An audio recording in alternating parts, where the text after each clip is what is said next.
9장 11절에서 하나님의 사람이 이렇게 말합니다. 주의 종이 이것으로 경고를 받고 이것을 지키고 상이 크리이다. 이렇게 고백하고 있습니다. 이 말씀의 뜻은 이렇게 설명을 드릴 수 있습니다. 종이 경고를 받는데 하나님의 말씀이 내 삶을 지배함으로써 내 삶이 변화가 있다. 그런 말씀이 되겠습니다.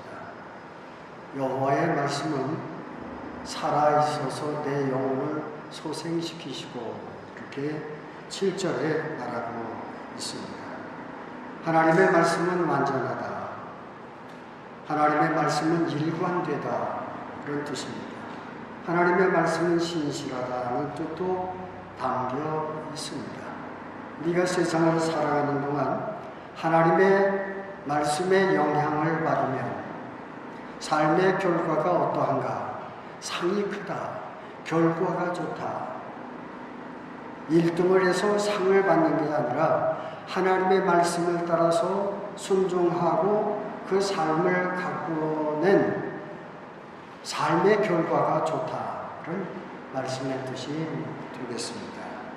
우리가 세상을 살아가는 동안에 하나님께서 주신 말씀을 따라 삶을 가꾸어 드리게 되면 생명이 회복함을 받게 된다. 하나님의 말씀이 우리로 하여금 하나님께 나아가는 길을 활짝 열어놓는다는 그러한 뜻이 되겠습니다.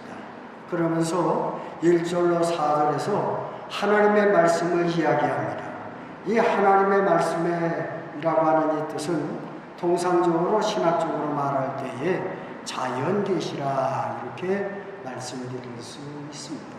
온 세상 사람들이 창조주 하나님을 깨달아 알 때에 하나님의 일하신 그 손길을 바라봄으로써 계시를 받는 것이죠. 아, 창조주가 있구나. 창조주가 살아있구나. 하나님께서 궁창을 만드시고 빛을 만드시고 동식물들을 만드시고 우주를 만드셨구나. 하나님의 손의 움직임의 결과요 하나님의 지혜의 결과구나.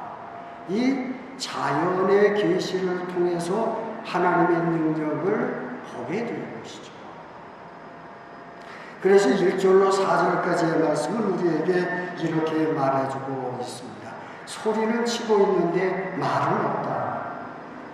창조주 하나님께서 소리를 치시는데 그 소리가 바로 우주 만물 속에서 나타나고 있는데 거기에서는 말소리가 들리지 않는다. 계시의 정신을 받을 때만이 하나님이 이렇게 위대하시구나 하는 것들을 깨달아 안다는 그러한 말씀이 되겠습니다. 말이 없는 소리, 해요, 달이요, 별이요, 구름입니다. 그래서 창세기 1장 8절 말씀에 보면 하나님께서 궁창을 만드신 거죠. 궁창을 만드시고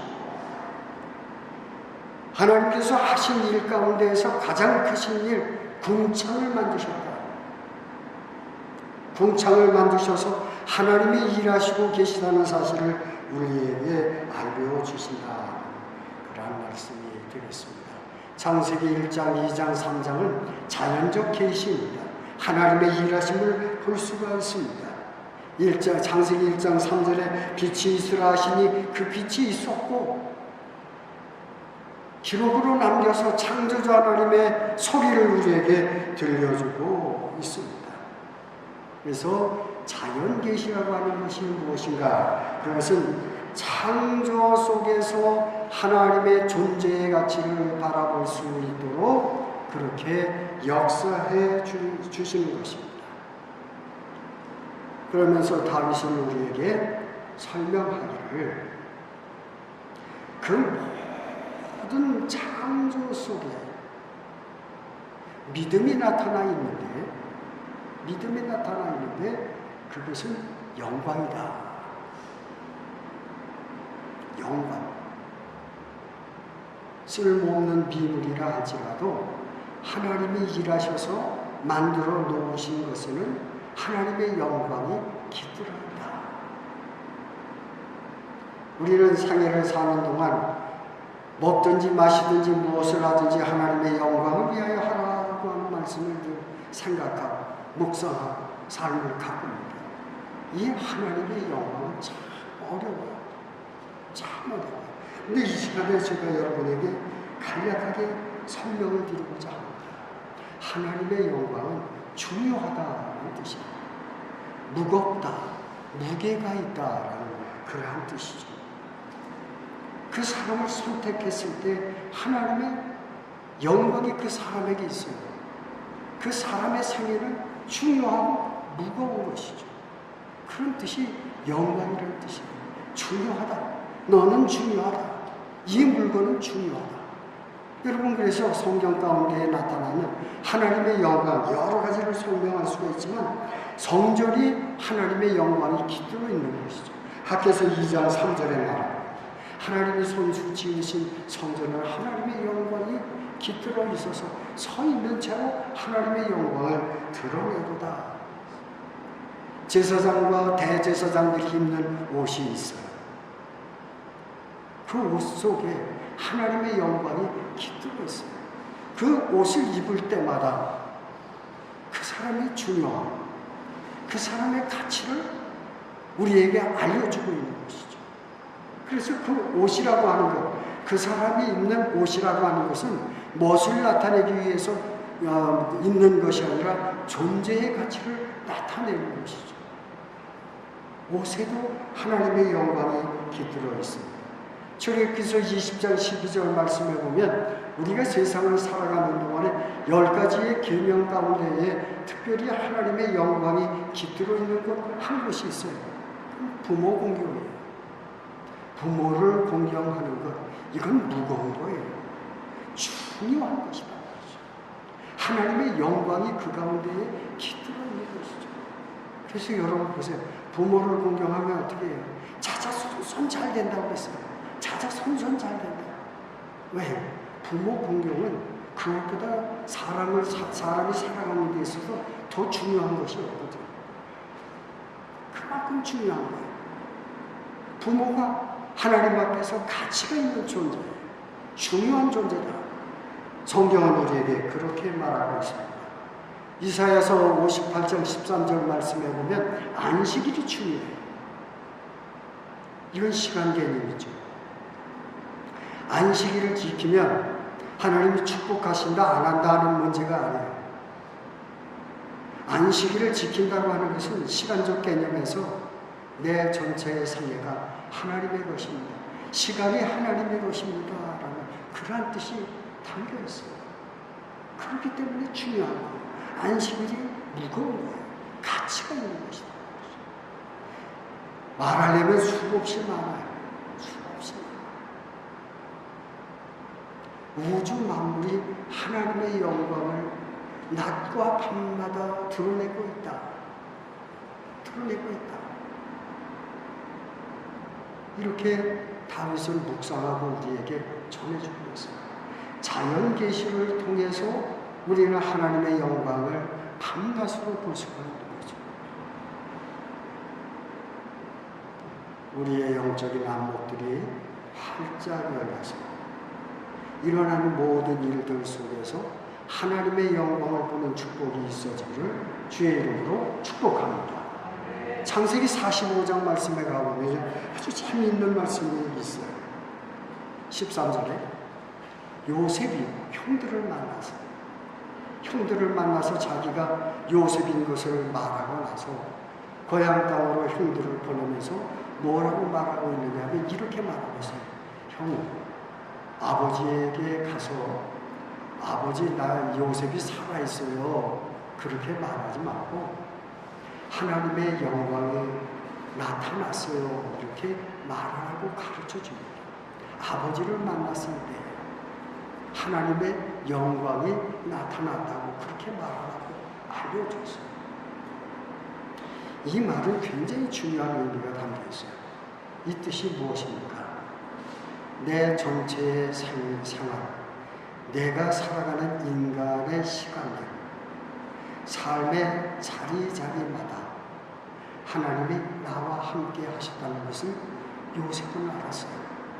하나님이 나를 얼마나 중요하게 생각하고 나를 가꾸시는지 자기의 생명을 갖고 가면서 깨달아 알았다고. 하나님 앞에서 자기 자신이 얼마나 소중한가를 깨달아 알았어요. 그에게 하나님의 영광이 머무르도록 축복해 주셨어요. 요셉만이 아니에요. 여러분의 생애도 사람들 보기에 하찮은 것 같고 가치가 없는 것 같아도 삶의 걸음걸음마다 주님의 영광이 함께 하신 줄 믿습니다. 하나님의 영광이 깃들어 있었어요. 이걸 깨달아 알았어요. 이걸 깨달아 알았어요. 요셉이 지난 세월 동안 정말 노예의 자리로 떨어지는 그러한 아픔들을 경험하면서 감옥에 갇히는 아픔 속에서도 깨달아 아는 것이 있어요. 하나님이 나를 소중하게 생각했구나. 하나님의 영광이 머무르도록 축복해 주셨구나. 이것을 깨달아 알 때 하나님 주신 시간들을 하찮게 여기며 살아갈 수가 없습니다. 요셉의 생애가 하나님의 영광으로 가득 찼던 것처럼 여러분의 생애도 하나님의 영광이 가득 찼으리라 확신합니다. 두 번째 말씀은 굉장히 중요합니다. 종이 경고를 받고 눈을 밝게 하소서. 7절로 11절까지의 말씀을 해석해 드립니다. 10절로 11절 말씀에 보면 여호와의 말씀을 따라서 순종했더니 내가 기도했던 것보다 더 많은 축복을 받았다. 그래서 여러분 7절 말씀부터 이후의 말씀은 특별계시예요. 특별계시. 전자는 자연계시예요. 그런데 7절 말씀부터는 특별계시. 특별계시는 하나님의 말씀을 아멘으로 받는 사람들의 삶의 자리에 나타나는 특성이 있습니다. 그 첫째가 삶이 변합니다. 생활이 변해요. 생활이 변해요.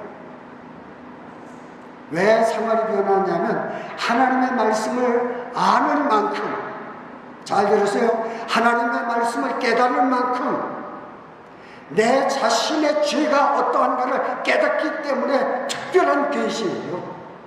특별한 계시란 말이죠. 성경을 아는 만큼 지식이 깊어지는 것이 아니라 나 자신의 무게를 깨달아야 한다는 말이죠. 그렇기 때문에 삶이 변하는 거예요.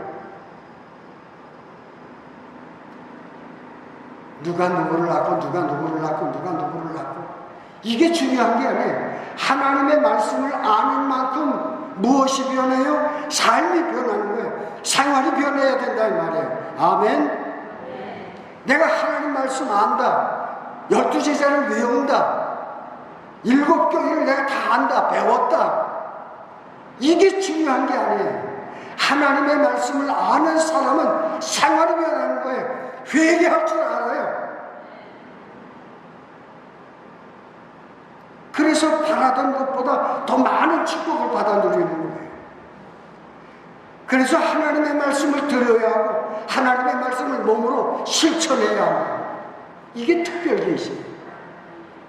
여러분 특별계시가 되면 하나님 나라를 보는 게 특별계시예요? 아니에요. 하나님의 말씀을 배우면 배울수록 나 자신을 알게 돼요. 내가 얼마나 죄를 짓고 있는가를 알게 되는 것이죠. 그것을 알게 되면 지혜의 왕 왕이신 예수 그리스도를 보게 되는 거죠. 내 자신의 죄를 알게 되면 기도하게 되는 것이죠. 그 기도가 어떤 기도예요? 회개의 기도란 말이죠. 회개의 기도예요. 간단한 시간이지만 묵상 기도로 내 죄를 찾아내자고 제가 예배 때마다 얘기합니다. 찾아내야 됩니다. 하나님의 말씀이 내 뼛속에 아로새겨지면 내 자신이 얼마나 흉악한 존재인가를 깨달아 안단 말이죠. 이 하나님의 계시의 정신이에요. 말씀의 정신이에요. 날마다 성경 공부한다, 은혜를 받으러 따라다닌다, 그럼에도 불구하고 변하진 않아요. 옛날 그 사람 그대로예요. 이유가 있어요. 살이 안 되거든, 피가 안 되거든요. 말씀이 살아있는 게 아니죠. 지식만 배우는 거죠. 공부하러 따라다닐 필요도 없어요. 핸드폰만 키면 어떤 주석도 다 배울 수 있어요. 다 깨달아 알 수 있어요. 학자들이 해놓은 거 다 볼 수가 있어요. 훌륭한 설교도 다 들을 수 있어요. 지식이 문제가 아니에요.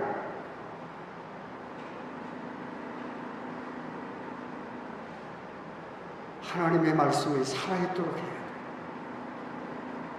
그래야 바라던 것보다 더 큰 것들을 바랄 수 있어요. 그게 뭔가? 다윗은 말해, 주여, 내가 묵상하면 묵상할수록, 하나님의 계시의 정신을 받아들이면 받아들일수록 하나님 앞에서 내가 얼마나 흉악한 존재인가를 깨달아 아는 것이죠. 음란한 존재인가를 깨닫고 탐욕에 사로잡힌가를 깨달아 알면서 회개할 줄 아는 영혼이 된단 말이죠.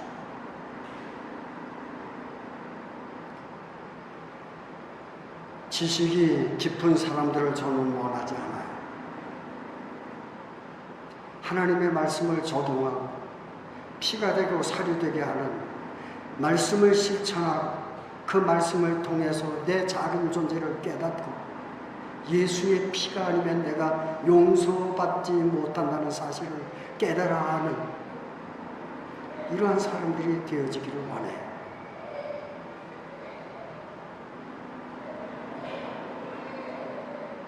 우리 교회가 50년 하나님 말씀 들어왔어요.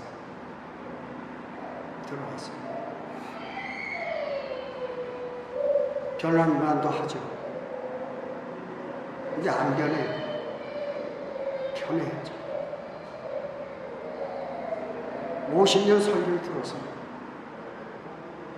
이제 안 변해. 성품 하나도 고치지도 않아요. 애도 안 써요.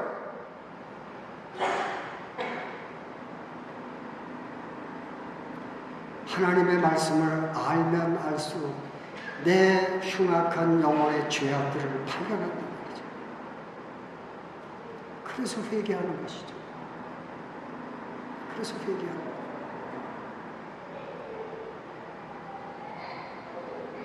교회 안에는 바리새인이 너무나 많아요.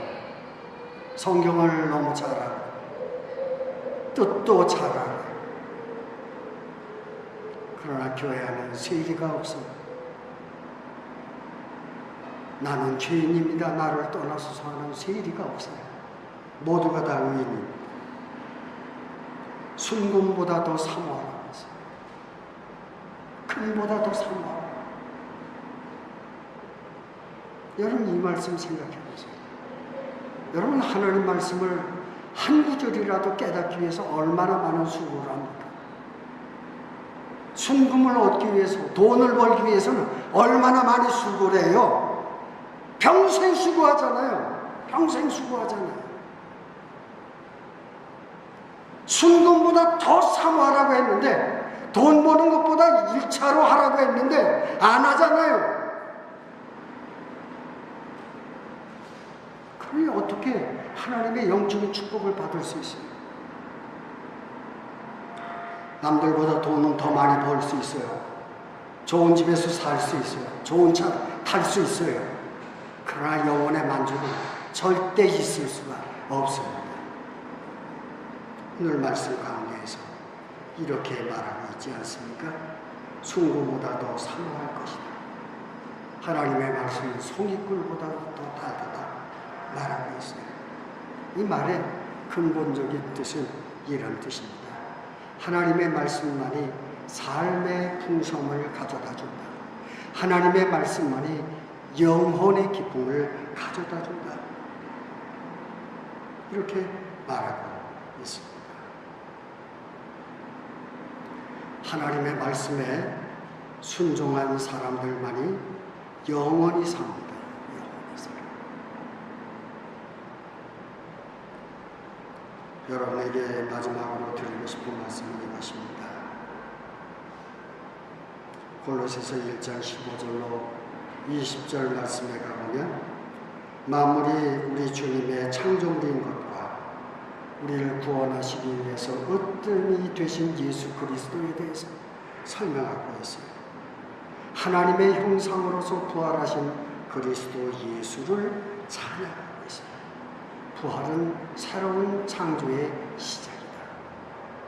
거듭남이라고 하는 것은 새로 나는 것이다.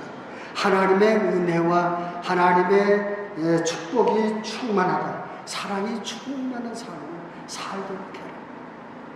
그리스도가 하나님의 형상인데 너희도 그 형상을 따라서 삶을 가꾸도록 해라. 우리는 부활하신 예수를 본 사람들이에요. 그분의 형상을 본 사람들이에요. 어떻게 봤는가? 믿음으로 봤어요. 믿음으로 봤어요. 하나님의 사랑을 받고 하나님의 은혜를 예수 그리스도 안에서 만났습니다. 이 은혜가 우리 안에 충만해져야 할 줄로 믿습니다. 예수가 말씀입니다. 왜 말씀입니까? 예수만이 우리를 죄에서 구원해 주기 때문입니다. 우리는 은밀한 죄 속에 빠질 수밖에 없습니다. 오늘 히브리서 1장 1절로 3절 말씀에 보면 이렇게 말하고 있습니다. 그분은 하나님의 영광의 본체라고 했어요. 영광의 본체. 하나님의 형상이라고 했어요. 그러면서 히브리서 기자는 우리에게 이렇게 말하고 있어요. 예수는 하나님께서 인간에게 주시는 마지막 말씀입니다. 더 이상 다른 말씀이 없어요. 마지막 말씀입니다. 예수가 하나님의 말씀이에요. 어떤 말씀입니까? 그분의 지혜는 무엇입니까? 우리가 어떠한 죄를 범했든지 그 죄에서 나를 용서해 주시는 거죠. 특별 계시의 요령입니다. 예수는 하나님의 형상, 그 형상 속에서 마지막 말씀이 되시고 마지막 말씀이신 예수께서 우리에게 지혜를 더하셔서 죄로부터 자유를 얻는 축복을 허락해 주셨습니다. 이 말씀의 요약이 요한일서 1장 7절 말씀입니다. 우리의 주님은 지혜십니다. 그 지혜는 우리에게 이렇게 나타났습니다. 내 피가 너의 죄를 다 말끔히 씻어 주겠다 말씀해 주셨습니다. 복음 찬송가 33장 부르십니다.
주님의 형상을 눈으로 믿음으로 봅니다.